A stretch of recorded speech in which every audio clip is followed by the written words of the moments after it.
To our special afternoon show of Stand on Guard. I'm broadcasting live from Ottawa. Thank you for joining me. It's been quite a day, and we, we've got lots to talk about when I come back in mere moments. The Prime Minister lied and his minions continue to lie.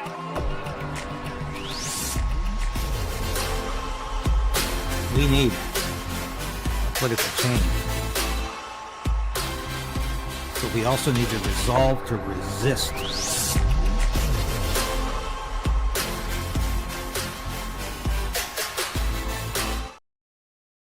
Yes, please subscribe. Please resubscribe if you must. One of the shows today, we've lost 2 subscribers. I don't know if that's YouTube playing games. Nothing there that should have been offensive to anybody, but we are still fighting a battle with YouTube to keep this station ahead, and we're going to do that.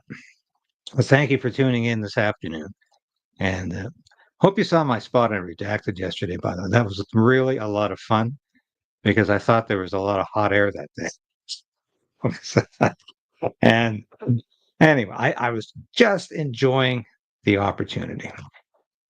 So I want to talk about a couple of things before we talk about the fact that, can you believe the House of Commons will be ending its spring session tomorrow and going away for a 3-month break? Didn't they just have a 6-month break? And I know there's people out there, I can hear it now. Well, they have to go back and work in their constituencies all summer. Well, I can tell you in the summer, especially, there's a lot less work in the constituency office. There's a lot of barbecues. There's a lot of wine and cheese parties. There's a lot of meet and greets, but there's not a lot of work because I've actually worked in both areas. I've filled in for constituency people when I was working in the House of Commons. You work a lot harder, and the MPs work a lot harder when they're in Ottawa. Because believe me, the whole day is regimented with committee work. And sometimes they've got questions and question period they've got to get prepared for, which they rehearse over and over again. And they're often there late at night for votes. So Congress in the United States would never get away with this. Being away for 6 months, coming back for 3-4 weeks, and then going away again for 3 months. It's disgusting. And you know what? They're all in this together. And it's not like anybody is saying, well, let's stay in that another 2 or 3 weeks to make sure this legislation is good. No, everybody is just like when pay raise time comes, they're all united about that. In fact, now it's automatic, so they don't even have to vote about it. But it's just like summer vacation. They just can't wait to get out of there. And I don't know anybody else who gets 3 months off. Except maybe, university professors, high school teachers, and MPs. But wanted to talk about this YouTube poll. I think I showed you this morning because we asked you, should the U.S. intervene in the current conflict in Iran? 79% of you said no. And this is very much in tune with what we're seeing across the board. Only 50% of Americans view Iran as an enemy to the U.S. 25% it is unfriendly, and 5% say it's an ally or friendly. Only 60% of Americans think the U.S. military should get involved in the conflict between Israel and Iran. 60% say it should not. 24% aren't sure. Majorities of Democrats, 65%, Independents, 61%, and Republicans, 53%, oppose U.S. military intervention in Iraq. Most Americans think the U.S. military should not get involved in the conflict between Israel and Iran. So we're hearing 2 things this afternoon. We're hearing that either Donald Trump is going to take 2 weeks to decide what to do, which I find a little hard to believe, unless he's hoping to replenish the Golden Dome system in Israel, which has been completely demolished by Iranian missiles. it's proven to be completely ineffective. It's a golden sieve, as Colonel Douglas McGregor described it in a broadcast this morning on the good Judge Napolitano show. That's exactly what it is. It's a golden sieve. Everything's getting through. So apparently the U.S. is thinking about reinforcing the Golden Dome with a lot more rockets, anti-ballistic missile defense systems. And that's why they're waiting 2 weeks. However, Seymour Hersh wrote today, and I'm getting in contact with Seymour tomorrow. I've interviewed him a number of times in the past. I want to get him on the show to talk about what he's hearing. There's going to be a U.S. attack within the next 48 hours. Highly, highly possible, if not probable. So I think this is something we need to. It's another EU government poll. Should America's military get involved? Here we go. Here we go. Democrats, Independents, Republicans are all saying no. The Times of Israel poll shows Americans disapprove of U.S. joining Iran war. Half see Tehran as enemy, and another 25% as unfriendly. Well, I think the warmongers out there want 100% of Americans to view Iran as the enemy so they can continue to demonize Iran as a bunch of crazy people bent on killing every last Israeli and American on the face of the earth. That's how they're describing them, which of course is idiotic.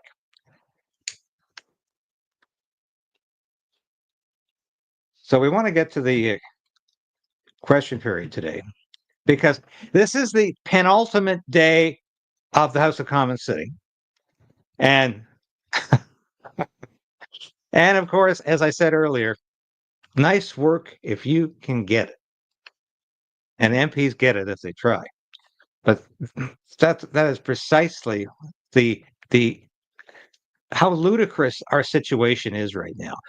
And some of you have pointed this out in your comments. Let me get back to those, because we can actually look at some comments tonight. I love this.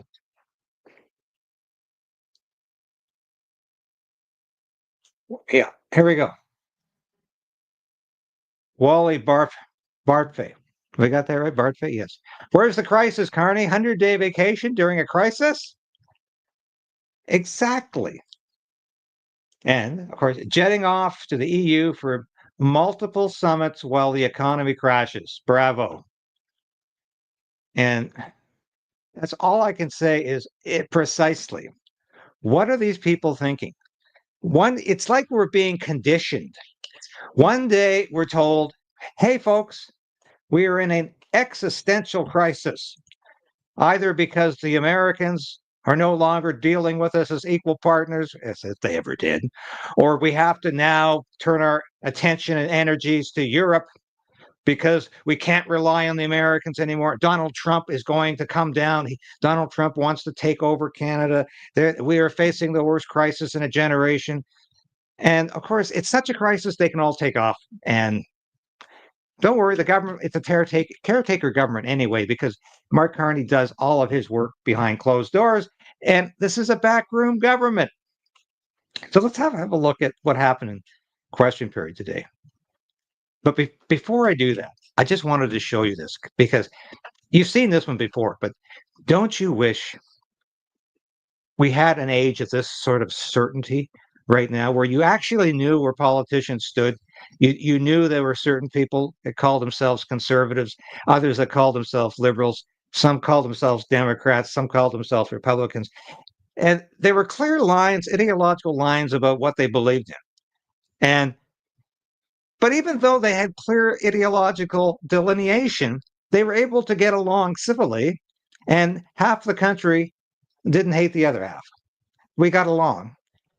But we had politicians of vision in those days. It's morning again in America. Today, more men and women will go to work than ever before in our country's history. With interest rates at about half the record highs of 1980, nearly 2,000 families today will buy new homes, more than at any time in the past 4 years. This afternoon, 6,500 young men and women will be married.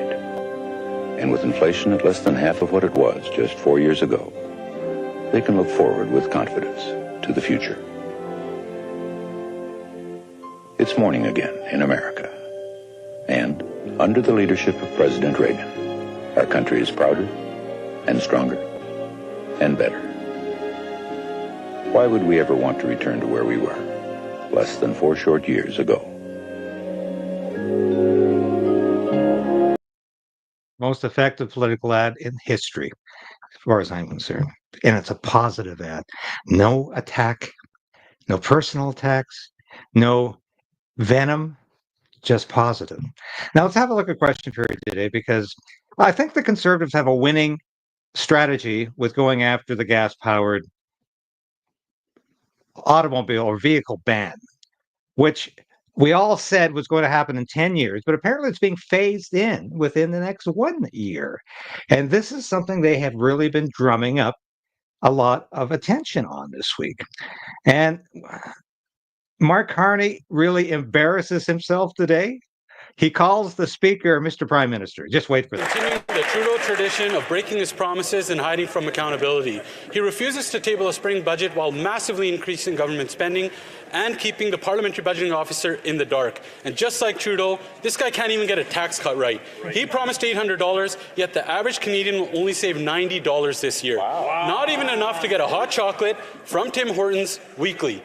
So did this Prime Minister mislead Canadians during the election? Is he misleading them now, or both? Yeah. The Right Honourable Prime Minister.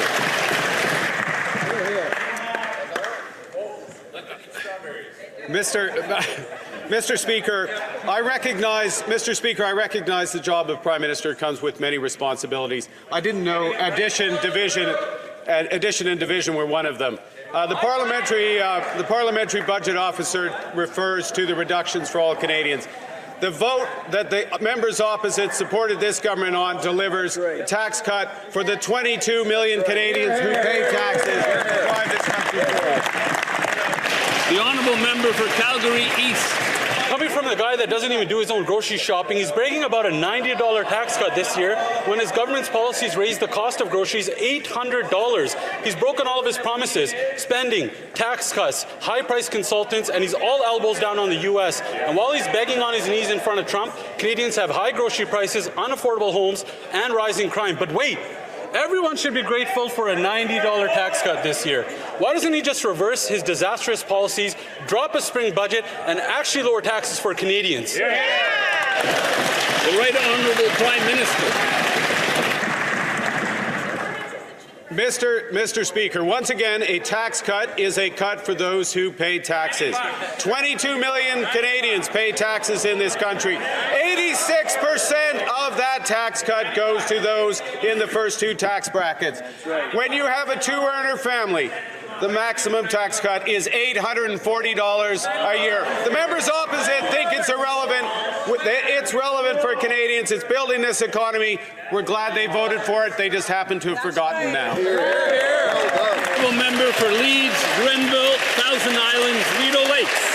Last night we learned that the Prime Minister has an entire department of bureaucrats trying to manage his conflicts of interest, but they can't even tell us if the Prime Minister has set up a conflict of interest screen. And so that means that the former chairman of a multi-billion-dollar investment firm is sitting at the cabinet table and could be taking decisions that personally improve his financial standing. He's been Prime Minister for 100 days, but he's still jumping through these ethical loopholes.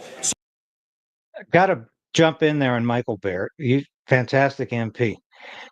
He's raising the question nobody's even talked about since the election was called. Why isn't Mark Carney talking about his fiscal situation, his earnings? Why is he not revealing how much money he has in the bank, who he's connected to? Why is none of this important to anybody in Canada? Or at least most of the people in Canada who gave Mark Carney a pass during the election and continue to do so. So why won't the Prime Minister stop hiding the truth from Canadians and come clean? What are your conflicts of interest? I would just remind the member to direct his question through the chair.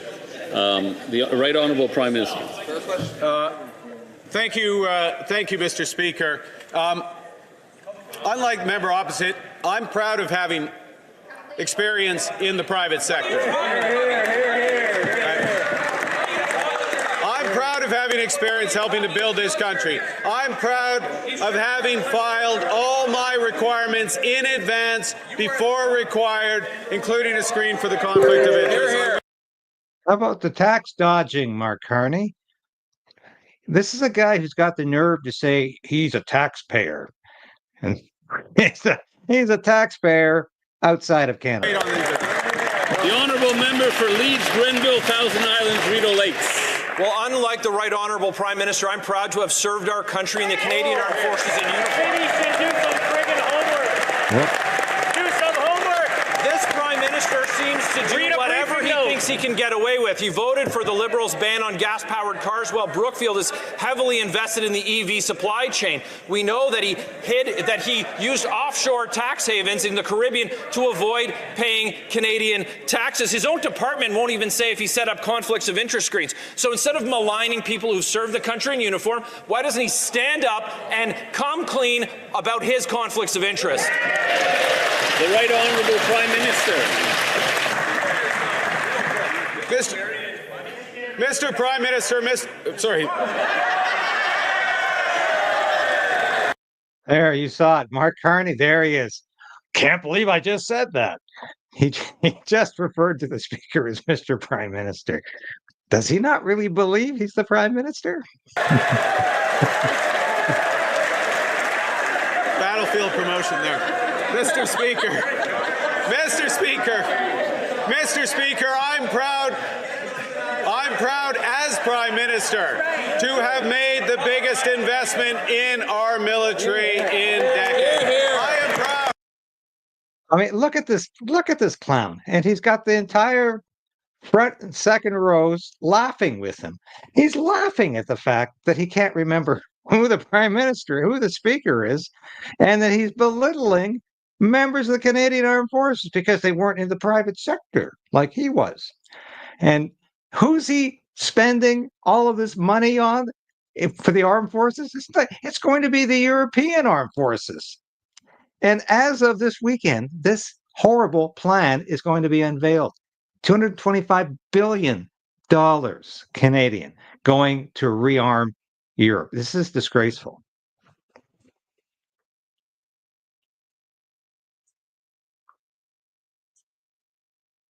Mr. Speaker, I'm proud as Prime Minister to have made the biggest investment in our military in decades. I am proud to be reversing the decades of cuts of members opposite. L'honorable député de Louis Saint. The honourable member for Louis Saint Laurent, Akib-Makawak.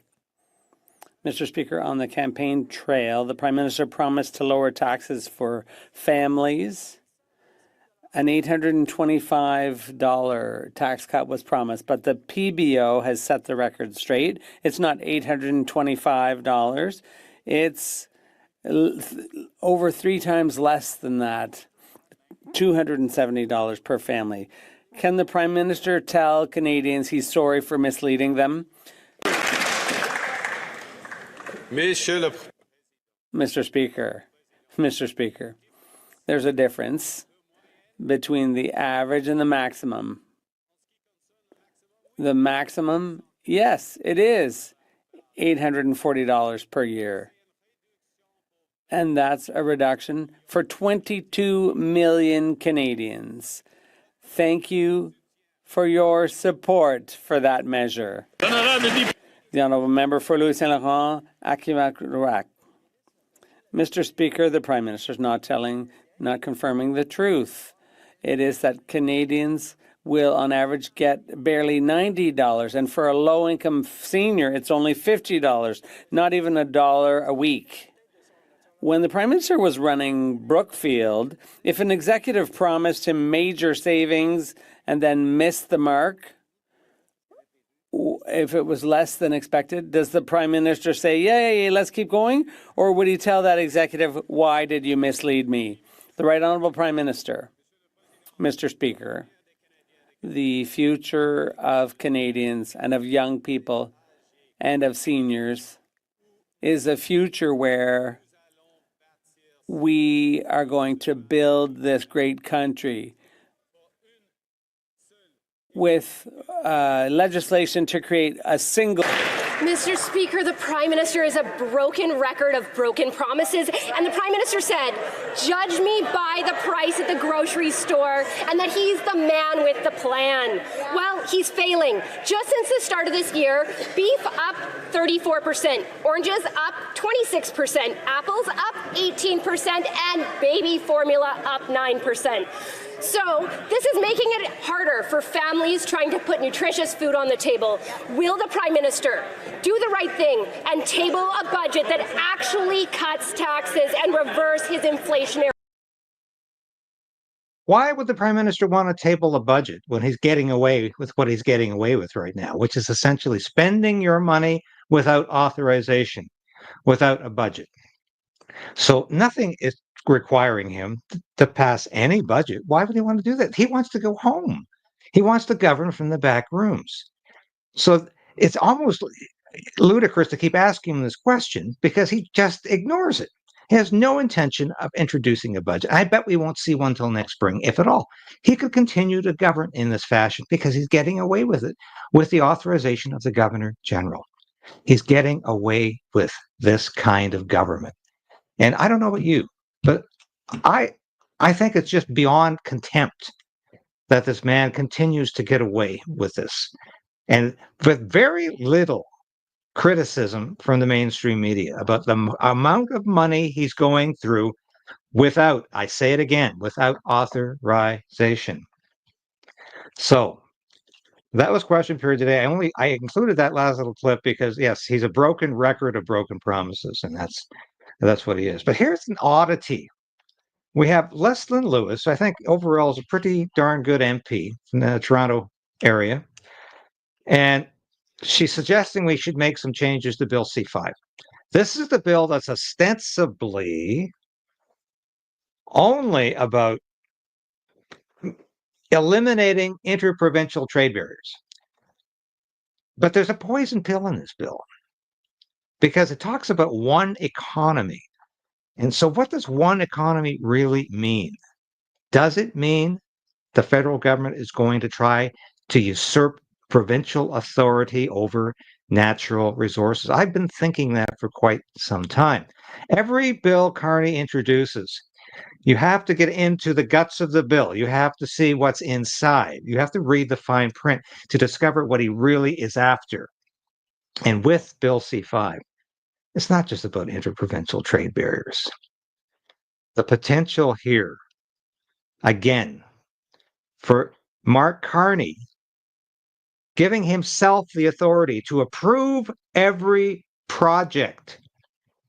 So these will be Mark Carney approved projects. And one of his own MPs, who he threw out of cabinet after putting him in cabinet in the first session, when Carney was appointed prime minister, Nate Erskine Smith, who was once again, a Toronto area Liberal MP. He suggested House stay next week at least and to continue to discuss Bill C-5 because he thinks there's problems with it. So my question is, why is Leslyn Lewis arguing with Chrystia Freeland about this bill today in committee when they're all going home at the end of tomorrow? Concerns from a number of stakeholders and constitutional experts who confirmed that this bill is vague, has been hastily written, and leaves much uncertainty with respect to projects of national interest. In fact, that determination, it was concluded that that determination would be solely a political decision, which, given these provisions in Section 21 and 22, leaves room for political abuse. And my question, I'm turning back to the question, is where are the breaks in this legislation, and why are there no reasonable limits put in this legislation so that this government can evoke the confidence of the people? Dr. Lewis, if I may, seeking to understand the roots of your concern. I guess I'd like to understand whether you are concerned that as a result of this legislation, we will build too much. Whether as a result of this legislation, we will get too many major projects built. Excuse me, I think that is actually a very pejorative way of characterizing my concern. And Canadians are concerned, and I don't want you to minimize Canadians' concern about building too much. That's very facetious and it's unnecessary. We're trying to help, and we had witnesses yesterday that were very concerned about the civil liberty, about the liberties that will be suspended in this legislation, and you're making a joke out of it. It's not funny. No, it is not funny. No, truly, I was in no way making a joke. I was being entirely serious.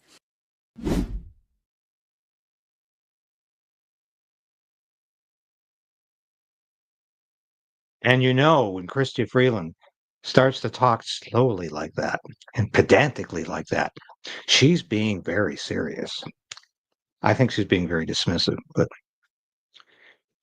anyway, I've got to show you this because I did not run it this morning. And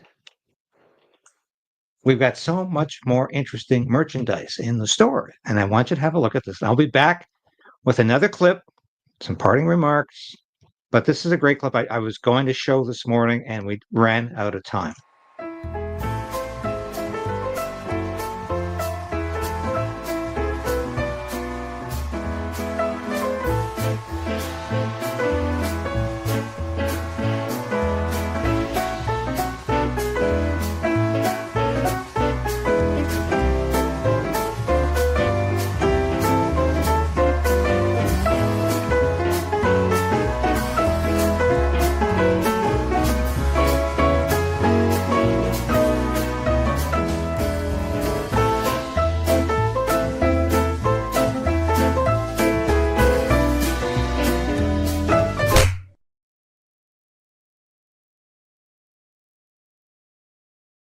Yeah, I even went out.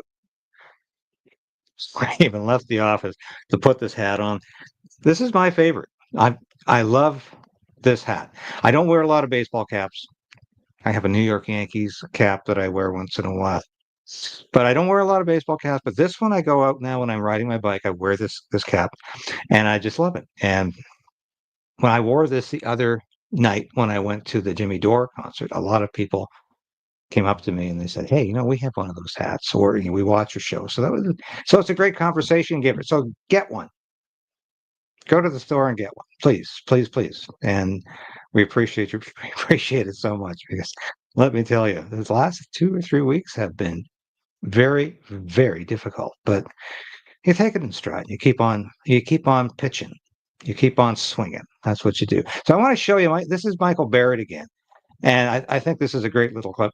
And he talks about a real conservative victory this week. I don't think there have been a whole lot of them since they've been back. And I think I've been quite honest about that. But this is good. Hey, folks, just leaving the House of Commons.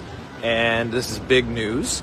We had an Opposition Day motion last week that was on notice in my name, along and seconded by my colleague Kelly McCauley. You'll know him from the Mighty Ogo, where Kelly's the chair. And this motion was about the $64 million in the Arrive scam, which the Auditor General determined was a project where there is, in many cases, no proof that the work that was paid for by taxpayers was done, that security clearances weren't in place where they needed to be in place, and the government initially, the Liberals, voted against having the Auditor General even investigate. So we put this motion on notice last week, and we used it as our Opposition Day. And there's a lot of things we could use for an Opposition Day motion, but here is a case where it's tens of millions of taxpayer dollars in a time when Canadians are struggling to get by, and we have the Liberals with Prime Minister Carney saying it's a new government, he's a new Prime Minister, it's going to be new days and new ways. So we said, you know what, let's give them a chance to do the right thing. So this motion was giving the government 100 days to get taxpayers their money back and to not have a 7-year ban for just the company name that was involved in this case where all of the procurement rules were thrown to the side, where Canadians were taken for a ride. It cost tens of millions of dollars. It's a $64 million app. It did nothing to keep people safe. And get us our money back. Get us the tens of millions back. And a lifetime ban for the company, but also for its principals, for its founders. You'll remember we had Christian Firth come to the bar of the House of Commons, and his partner, Darren Anthony. We had them both come to committee, and we didn't get a lot of answers, but the Auditor General did get answers for us. So this motion just came before the House, and Conservatives, of course, we voted for our motion, and then the Bloc Québécois voted for the motion. And guess what? So did the NDP, who've been supporting the Liberals for the last 10 years. But Mark Carney's so-called new Liberal government, they voted against getting taxpayers their money back. But it doesn't matter, because Mark Carney doesn't have a majority, and the majority of democratically elected members of the House of Commons has given the Liberals, by order of the House of Commons, 100 days to get taxpayers their money back, to get you your money back. And this isn't just about the $64 million. This is about all the grift and waste and corruption and scandal that we've seen over the last 10 years. And I heard from so many of you that you wanted to know, well, what's going to happen with all of these different scandals that you uncovered? There's been an election. Does that mean it all goes away? Absolutely not. We're going to have accountability, and we're going to make sure that any grifters, anyone who engaged in corrupt practices, we're going to expose them. We're going to refer files to the police, and we're going to make sure that they're not allowed to get their hands on any more taxpayer money. And so that's what today was about. So it's a win. That's a big win. And now again comes another test for Prime Minister Carney and his new government. Are they going to respect the will of the House of Commons, an order of the House of Commons, and get Canadians their money back? And so we're going to have to stay tuned to watch that. But it's so important because I know people want to, they want to see that there's consequences when there's fraud on our system, when the money that's your hard-earned money is taxed away from you, that it doesn't just disappear into into the swamp of Liberal insiders. Well, to tell you the truth, this is exactly how the government's being run right now, on fake money. It's being run on printed money. It's being run on credit, and it's being run on credit for quite some time. Now we don't even have a budget to attest to that. But this is a government that's taken that to a new low. No question about that. But they're all going home. So what are we going to do all summer? Well, Mark Carney's going to continue to spend your money, even though the House of Commons isn't sitting. And he's got plans to spend your money in places you never dreamed were possible, such as $225 billion to rearm Europe. I have seen virtually nothing about this in the mainstream media. Nobody's saying, why are we giving $225 billion to Europe so they can rearm? Didn't we have 2 world wars because they were rearming? And right now, of course, with everything going on in the world, but Mark Carney, we can all take off. We can all go home. It's incredible. I'll be back again tomorrow. Thank you so much for watching today and for watching twice today. Try to do this more often and get into a regular schedule. It's been a pleasure talking with you this afternoon, reading your comments, and we will be back again at 10 o'clock tomorrow morning. Hopefully, we're going to have a TGIF day. So thank you, and I've been broadcasting live, as usual, from Ottawa. Thanks for watching. God bless this country and Godspeed to all